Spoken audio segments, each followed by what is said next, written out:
기도하겠습니다. 한 주간 평안하셨습니까? 네. 다들 잘 지내셨죠? 한 번 더 인사 나눌까요? 태신자에게 연락해 보셨습니까? 네. 아마도 뭐 작정도 안 했는데 무슨 연락은 연락이야, 이런 마음입니까? 네.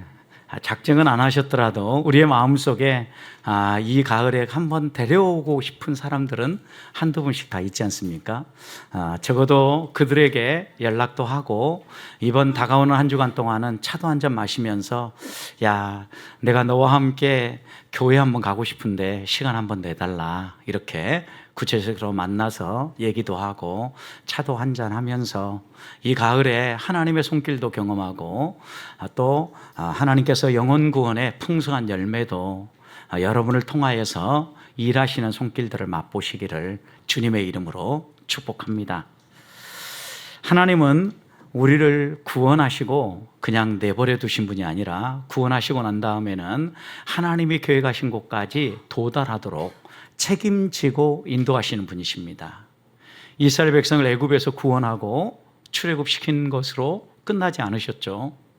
아무리 애굽의 군대가 추격하려고 해도 또 잡아 죽이려고 해도 손이 닿지 않도록 중간에 방어벽을 쳐주셨고, 앞이 홍해가 가로막고 깜깜할 때에는 그 홍해를 활짝 열어서 이스라엘 백성을 하나님의 놀라운 기적을 맛보는 백성으로 인도해 주셨죠.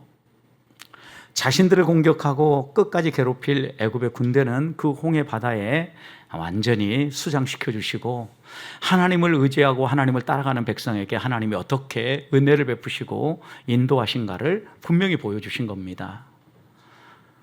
그들이 홍해를 건너고 이제 하나님이 약속하신 엘림으로 갈 때 도중에 마라에서 하나님의 계획을 바라보지 못하고 불평하고 원망할 때 하나님은 그들을 원망한다고 책망하거나 또 그들의 마음이 못됐다고 책망하신 것이 아니라 그들의 마음 가운데 하나님이 어떤 분인가를 다시 심어줌으로 그들의 마음이 다른 곳으로 분산되지 아니하고 하나님께 집중될 수 있도록 일하여 주셨죠. 쓴물을 단물로 바꿔주시고, 그리고 목말라서 정말 지쳐있는 그들에게 목을 축이고 다시 하나님이 계획하신 엘림까지 갈 수 있도록 인도해 주신 하나님입니다.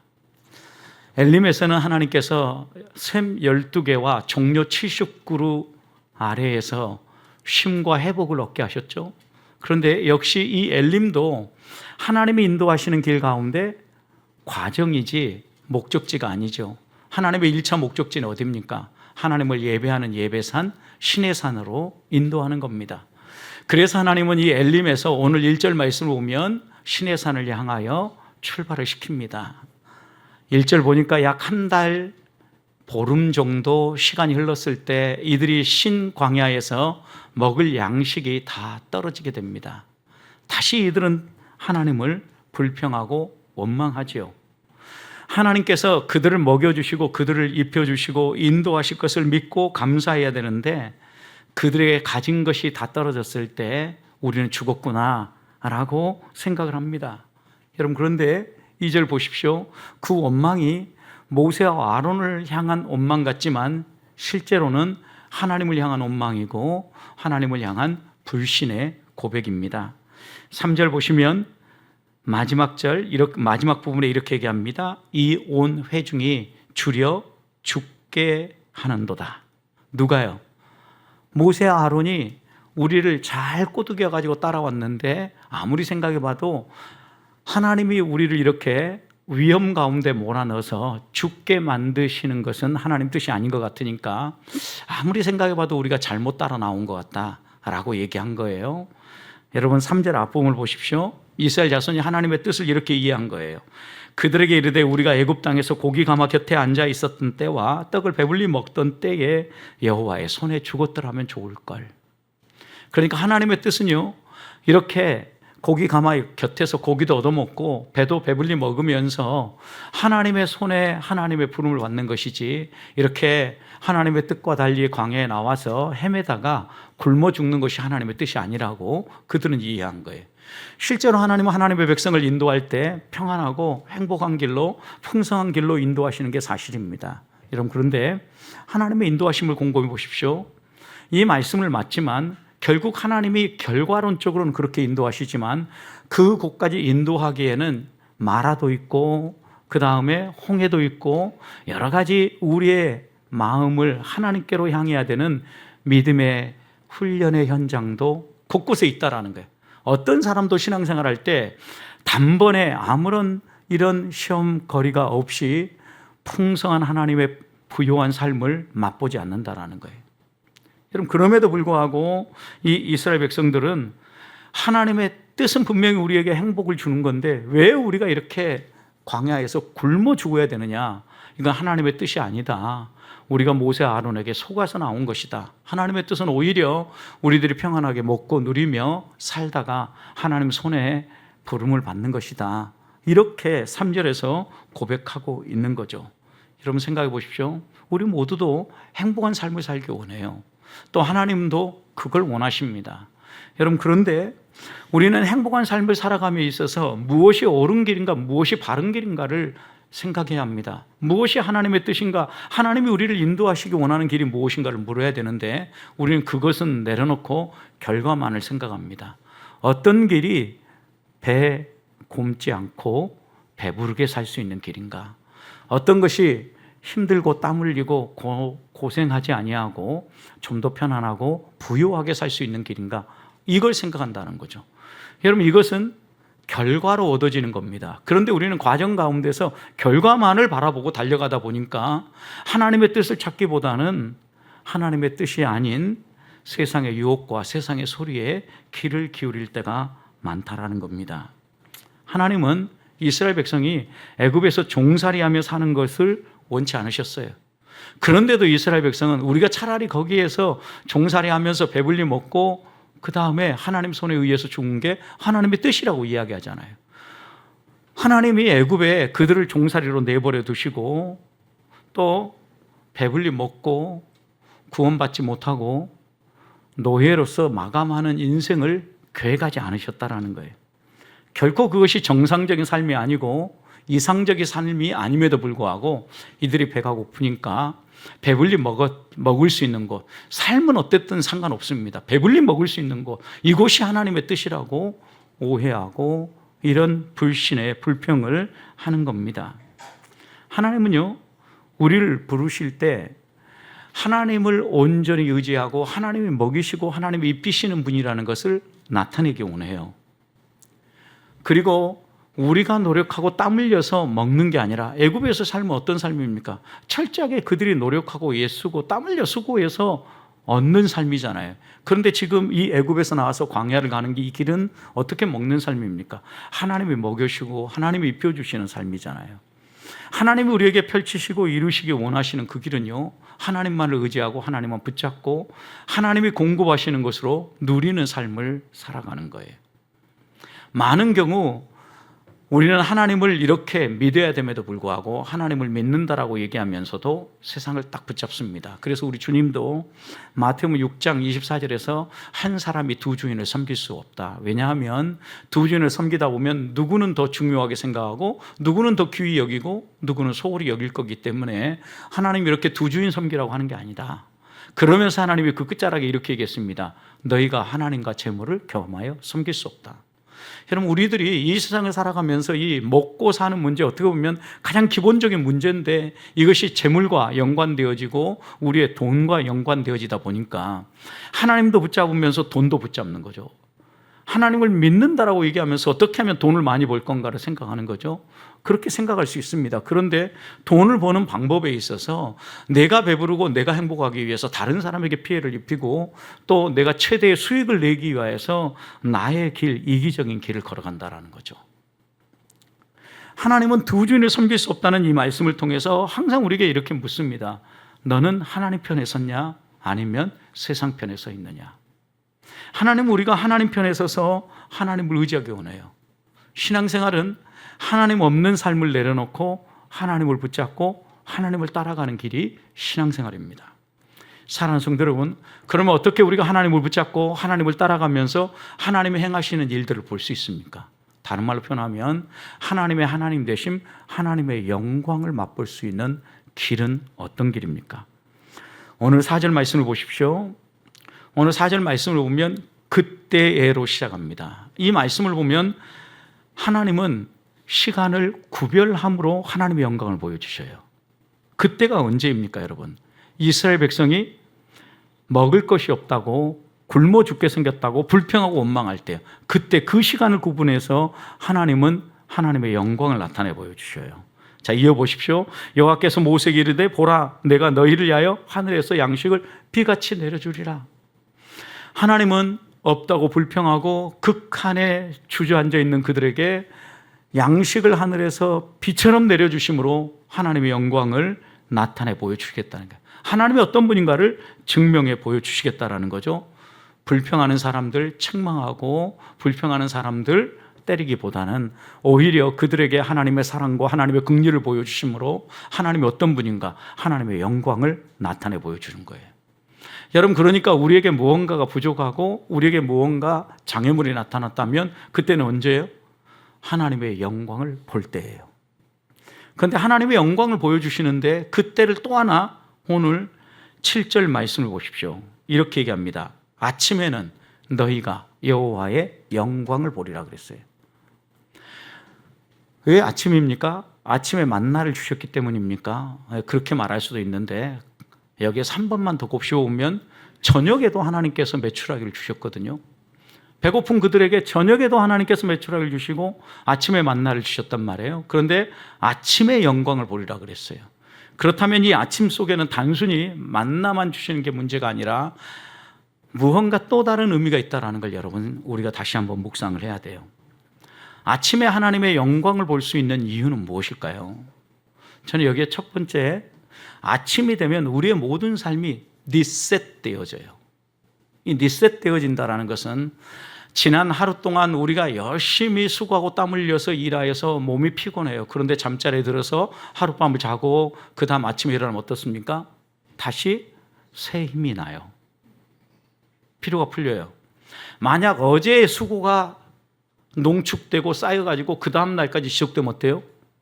이 사람은 피곤에 찌들어가지고 분명히 가로사할 가능성이 높아요. 회복이 안 되면.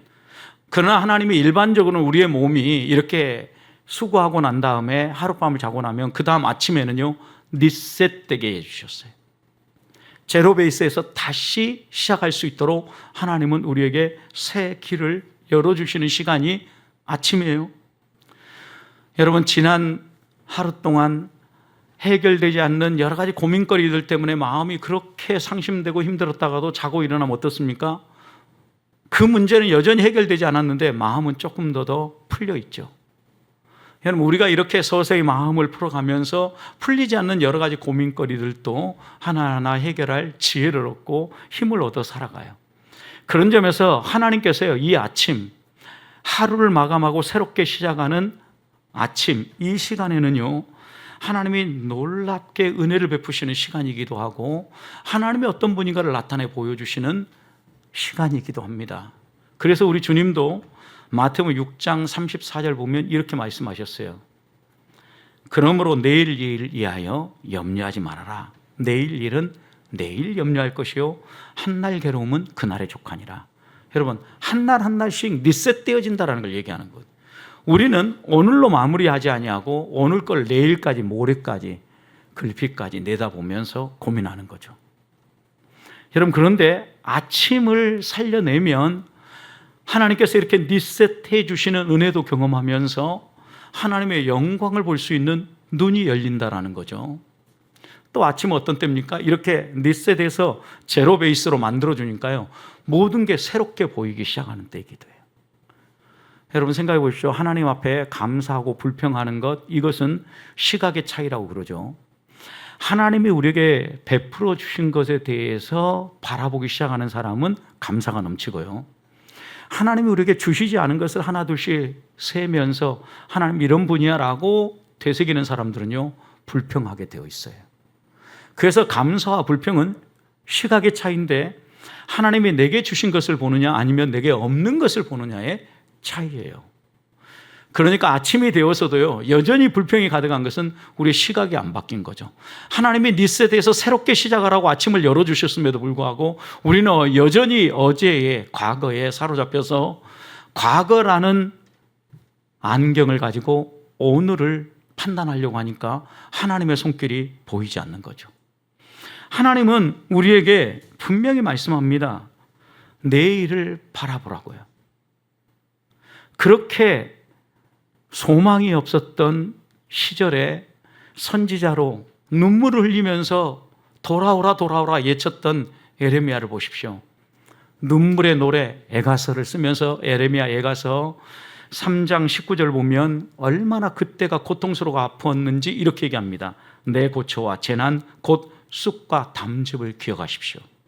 하나님께 기도하는 거예요. 하나님, 내가 너무 아픕니다. 너무 힘듭니다. 내 이 아픔 하나님 기억해 주십시오. 그러면서 이어서 이렇게 얘기합니다. 내 마음이 그것을 기억할 때마다 낙심이 된다 그랬어요.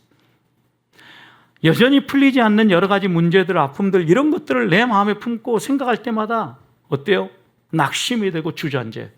그런데 이 예레미야가 소망을 가지고 그렇게 고난 가운데 핍박을 받으면서도 하나님의 사명, 선지자의 사명 잘 끝까지 감당할 수 있었던 이유는 그 다음에 나와요.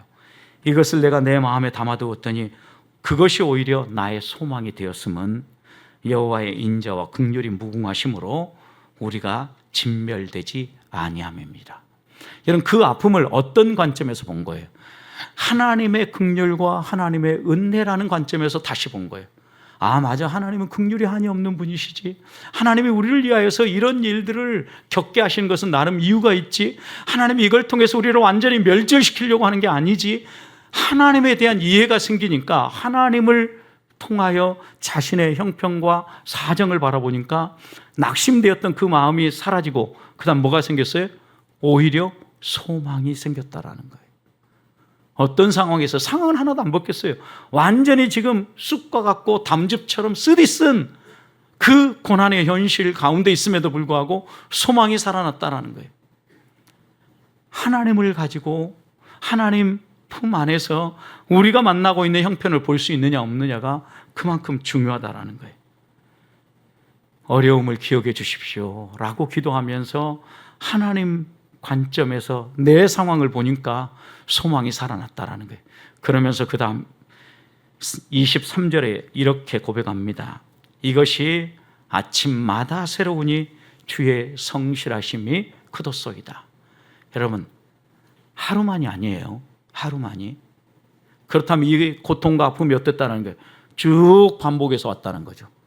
그래서 이 시인은, 이 에레미야는 뭐라고 얘기하는가? 아침마다예요.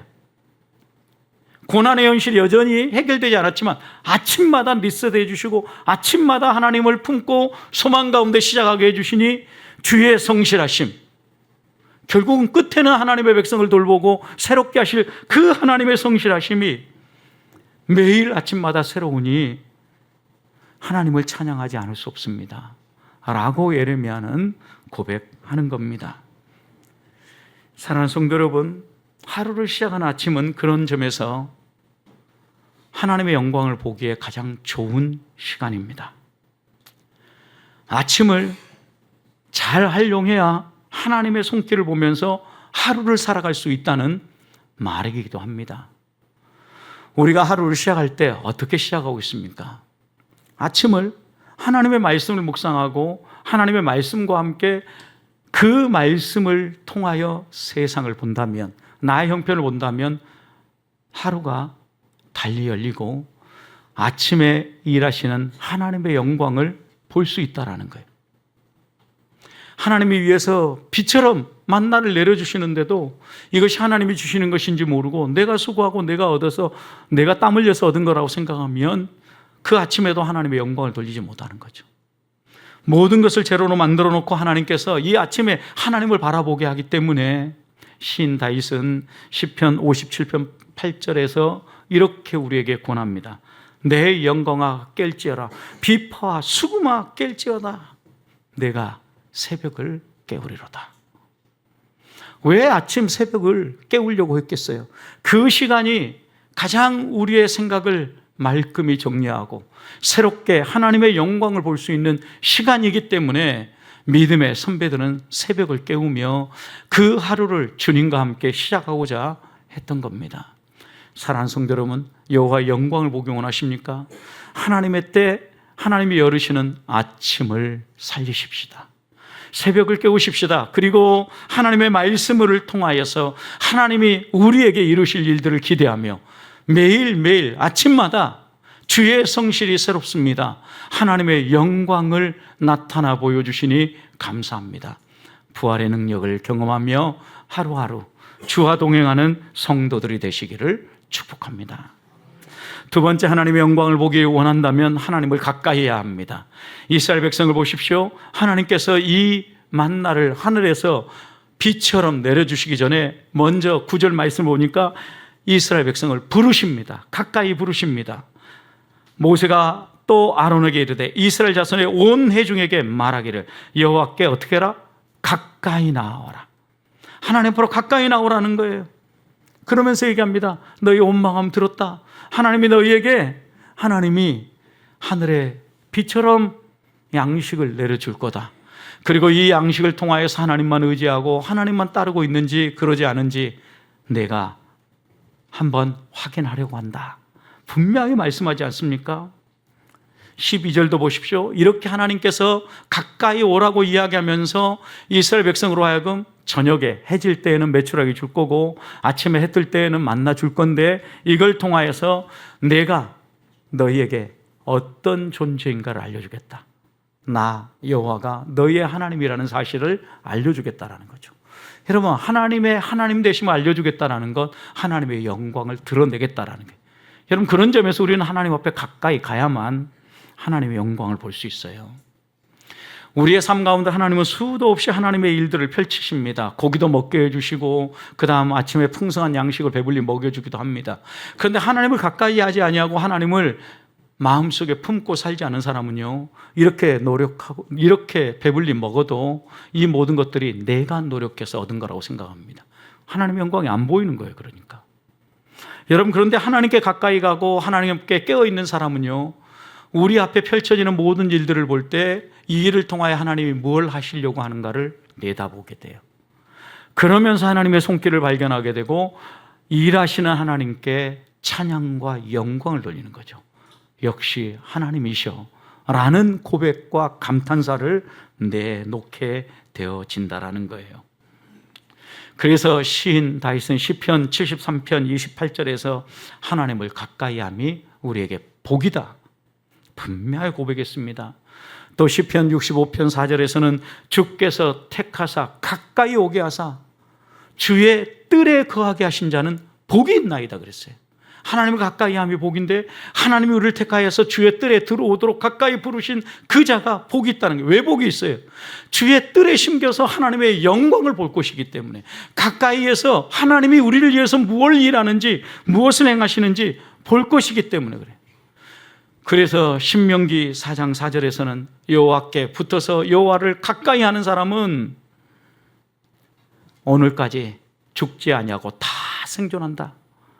여러분, 하나님의 영광을 맛보면서 우리들이 다시 한 번 더 하나님께 찬양과 경배를 올리는 믿음의 길을 걸을 수 있는 방법이 무엇입니까? 하나님을 가까이 하는 겁니다. 하나님을 가까이 한다라는 것은 하나님을 의지한다라는 겁니다. 하나님께 기도한다라는 겁니다. 또 하나님을 예배한다는 의미입니다. 하나님께 붙어 떠나 있지 않는다라는 건 하나님과 함께 걸어간다라는 겁니다. 여러분, 하나님께 가까이 오라는 것은 하나님 앞으로 나와 하나님을 경험하라는 하나님의 부르심입니다.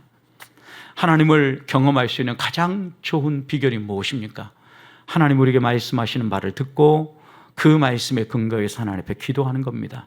하나님을 가까이 한다는 것은 그래서 기도가 살아있는 사람입니다. 우리의 힘으로 우리의 방법으로 모든 문제를 풀려고 하는 사람이 아니라 하나님의 말씀을 마음에 품고 기도하면서 하나님이 일하여 주시기를 갈망하는 사람입니다. 여러분, 아침을 깨우며 주의 말씀을 묵상할 때 그 다음 이어서 따라오는 행위가 무엇입니까? 주신 말씀을 마음에 새기고 다시 어떻게 돼요? 기도하게 되어지죠. 하나님, 내가 오늘 하루 이 말씀대로 살아갈 수 있도록 도와주시고 하나님이 일하실 때 하나님이 행하신 줄 알고 하나님께 영광을 돌리게 해주십시오 라고 기도하게 되는 거 아니겠습니까? 하나님을 경험하도록 하기 위해서 하나님은 우리를 말씀과 기도로, 또 말씀과 기도가 어우러져 있는 예배로 초대하는 겁니다. 지금 이스라엘 백성도 이 엘림을 떠나 어디로 가게 만든 겁니까? 불평하고 원망하는 이 신광야에서 하나님이 양식을 비처럼 내려주시면서 어디로 인도하기를 원하는 겁니까? 신의 산으로 인도하는. 신의 산이 뭐 할 곳입니까? 하나님을 예배하는 곳이에요. 하나님을 예배할 자리로 나오게 하는 거예요. 하나님을 바라보고 하나님을 의지하고 하나님을 만나는데 우선순위를 두고 하나님을 가까이 하라는 거예요. 여러분, 하나님이 내 인생에 정말 소중한 분이라고 하면 하나님 앞에 나와 하나님을 만나는 예배를 소리 여기면 안 됩니다. 여러분, 내가 누구를 만나고 누구와 교제하고 즐기는 것이 하나님 만나는 것보다 더 소중하십니까? 그러면 주일날 마음껏 놀러 가십시오, 여러분. 여러분 신앙 그대로 드러내는 겁니다. 그러나 하나님이 내 인생에서 최고 1순위고 하나님을 예배하는 게 정말 내게 가장 소중한 분이라고 하면 하나님을 만나러 나오십시오. 그 자리에서 하나님을 만나고 하나님의 영광을 경험할 수 있기 때문입니다. 하나님을 가까이함이 복입니다. 하나님을 가까이함으로 하나님의 영광을 보면서 믿음의 길을 걸어가는 성도들이 되시기를 축복합니다. 마지막으로 10절 말씀을 보면 하나님의 말씀을 들을 때 영광을 보게 됩니다. 10절 보십시오. 아론이 이스라엘 자손의 온 회중에게 말하며 그들이 광야를 바라보니 여호와의 영광이 구름 속에서 나타나더라.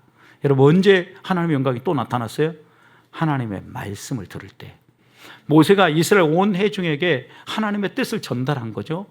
누가 받은 겁니까? 모세가 하나님께 받은 거죠. 그것을 아론을 통하여 아론이 이스라엘 백성에게. 여러분, 그러면 이건 누가 말씀하시는 겁니까? 하나님 말씀하시는 거죠. 이걸 다른 말로 바꿔서, 입장을 바꿔서 얘기하면 하나님의 말씀을 들을 때 하나님의 영광이 나타나요. 어떻게 해요? 그들이 광야를 바라보니 여호와의 구름 기둥이 쭉 펼쳐져 있는데 그 구름 가운데, 구름 속에 하나님의 영광이 나타났다는 거예요. 언제요? 하나님의 말씀을 마음에 품을 때, 하나님의 말씀을 들을 때 하나님의 영광이 나타났어요. 여러분, 우리들도 생각해 보십시오. 우리가 우리의 뜻대로 우리의 생각대로 살아갈 때 하나님의 영광이 보이지 않아요. 하나님의 하나님 되심이 나타나지 않아요. 하나님이 불순종하고 내 마음대로 사는데 하나님의 영광을 잘 드러내지 않으셔요. 우리가 하나님의 말씀을 듣고 그 하나님 말씀에 순종해서 나아갈 때 우리의 삶에 하나님의 영광이 나타나요. 하나님의 기적이 나타나고 하나님의 일이 나타나요. 하나님과 함께 길을 걸어가는 것, 하나님의 은혜를 맛보고 하나님의 기적을 경험하는 길이죠. 여러분, 어떻게 하나님과 함께 길을 걸어갈 수 있습니까? 하나님과 동행하는 비결은요, 하나님 뜻에 내 뜻을 맞춰야 같은 길을 걸어가요. 아모스 3장 3절 보면 아모스 선지자는 뭐라고 그랬냐면, 두 사람이 함께 길을 가려고 하면 뜻이 하나가 되어야 같이 길을 갈 수 있다 그랬어요. 여러분, 우리가 하나님과 함께 걸어가는데 뜻을 합치지 않으면 같이 갈 수 없어요. 하나님의 뜻, 하나님이 나를 부르심, 그 소명이 무엇인가를 확인하고 그것을 향하여 걸어갈 때 우리의 걸음이 하나님과 함께 걸어가는, 동행하는 걸음이에요. 여러분, 그러면서 순종이 나오고 하나님의 영광을 맛보는 놀라운 은혜를 경험하는 거예요. 여러분, 하나님은 이걸 가르쳐주기 위해서 제자들을 부르실 때도 똑같은 방법을 사용했어요. 제자를 부르시고 나서 그들에게 능력을 부어서 무조건 내보내려고 하는 게 하나님의 목적이 아니었어요. 마가복음 4장에 보면 하나님이 부르사 그들과 함께 있고 함께 있기 위해서 부르셨어요. 그리고 함께 있으면서 하나님 나라의 영광이 무엇인지, 하나님 나라의 능력이 무엇인지, 그리고 하나님 나라 백성은 어떻게 사는지 하나님은 예수 그리스도의 삶을 통하여 제자들이 직접 생활하면서 보고 경험하게 만들어준 거죠. 목자 없는 양같이 방황하는 이스라엘 백성을 이 목자 되신 예수님이 어떤 마음으로 대하는지 보게 해주신 거죠. 함께 머물면서요. 어떻게 보면 하나님의 말씀을 듣는데 제자들은 예수님의 삶을 통해서 하나님의 말씀을 들은 거죠, 여러분. 말씀이 예수님의 삶에 그대로 체화되어져서 묻어나서 말씀이 육신이 된 거죠. 말씀이 육신이 된 거예요. 체화된 거예요. 그래서 그 삶을 보니까 하나님의 말씀이 드러난 거예요. 그러면 그 삶을 보는 제자들은 뭘 들었겠어요? 하나님의 말씀을 들은 거죠. 제자들은 주님과 함께 머물면서 하나님의 말씀을 들었고 그 말씀을 통하여서 그들이 나아갈 길을 배웠고 제자의 길을 걷게 되었다라는 말씀입니다. 이스라엘 백성의 삶도 보십시오. 하나님이 그들에게 구름기둥과 불기둥으로 함께하면서 그들과 함께 머무시는 이유가 무엇입니까? 하나님이 누구신가를 보여주시려고 하는 거예요. 여러분, 하나님의 말씀을 계속해서 들려주고 계시는 거죠. 하나님이 어떤 방식으로요? 구름으로, 그 다음 불기둥으로. 여러분, 구름기둥이 앞서 인도하면 그걸 따라갔다 그랬어요? 이건 뭐예요? 하나님이 말씀하신 거죠. 어떻게 해요? 가라. 구름기둥이 멈췄어요. 멈춰서라고 말씀하신 거예요. 여러분, 그러니까 하나님의 임재를 통하여서 하나님의 메시지가 선명하게 하나님의 말씀이 나타난 거예요. 이렇게 하나님의 말씀을 듣고 순종하며 나아갈 때, 그 말씀을 들을 때 눈을 들어보니까 여호와의 영광이 구름 속에 나타나 보였다. 하나님의 거룩하심, 하나님의 이엄, 하나님의 하나님 되심이 나타났다라는 말씀이에요. 여러분, 하나님은 이렇게 우리의 삶 가운데 하나님의 말씀을 따라 순종해 나갈 때 하나님의 하나님 되심을 보여주시는데, 12절 마지막에서도 그래서 하나님이 우리에게 양식을 내려주시고 만나를 주시는 이 놀라운 이유가 뭐예요? 하나님이 누구인가를 너희가 알게 하려고요. 오늘 본문 읽어봐요. 알게 하려고라는 이 단어가 반복되어 여러 번 나와요. 하나님 우리에게 무언가를 알려주시려고 하는 거예요. 무엇을요? 하나님의 하나님 되심을, 하나님의 영광을. 하나님이 어떤 분인가를 알고 하나님의 영광을 맛보며 살라고 얘기하는 것은, 이제는 제발 더 이상 애굽의 삶을 생각하지 말고 애굽에서 노예 생활했던 것을 행복한 삶이고 그것이 하나님의 뜻이라고 주장하지 말고 옛 질서는 내버리고 하나님이 너희를 이끌어 가시며 너희와 함께 하시며 너희에게 말씀하시고 너희에게 보여주시는 이 길을 따라가라. 새로운 길을 걸어라 라고 부르시는 겁니다. 새로운 길이 어떤 길입니까? 새로운 질서입니다. 내 생각과 내 노력과 내 열심으로 사는 길이 아니라 하나님의 말씀을 듣고 하나님이 이끄시는 대로 따라가는 길입니다. 하나님은 우리에게 이 믿음의 길을 부르고 계시는 겁니다. 그래서 4절 마지막에 하나님이 이 놀라운 하나님의 영광을 나타내 보여주면서 이스라엘 백성에게 하나 확인하려고 하는 게 있어요. 너희가 내 말을 듣는지 안 듣는지 시험하리라. 하나님의 새로운 질서를 부여하고 그 질서를 따라 살아가는지 안 따라 살아가는지 내가 시험해 보겠다, 확인하겠다, 점검하겠다 말씀하시는 겁니다. 성도 여러분, 교회 다닌다고 해서 하나님의 영광을 다 보는 게 아닙니다. 교회 나와서 예배한다고 해서 모두가 다 하나님의 영광을 보는 건 아닙니다. 하나님의 영광은요, 하나님 앞에 아침을 깨우면서요, 하나님의 말씀을 들으며 그 말씀에 순종해 나아갈 때 예배의 자로 서서 하나님을 바로 예배하고 하나님과 교제하고 하나님 주신 말씀을 마음에 새기고 그 말씀을 따라 살아갈 때, 그때 하나님의 일하심이 보인다라는 거예요. 그런데 하나님이 우리를 테스트할 때 무엇을 가지고 시험하십니까?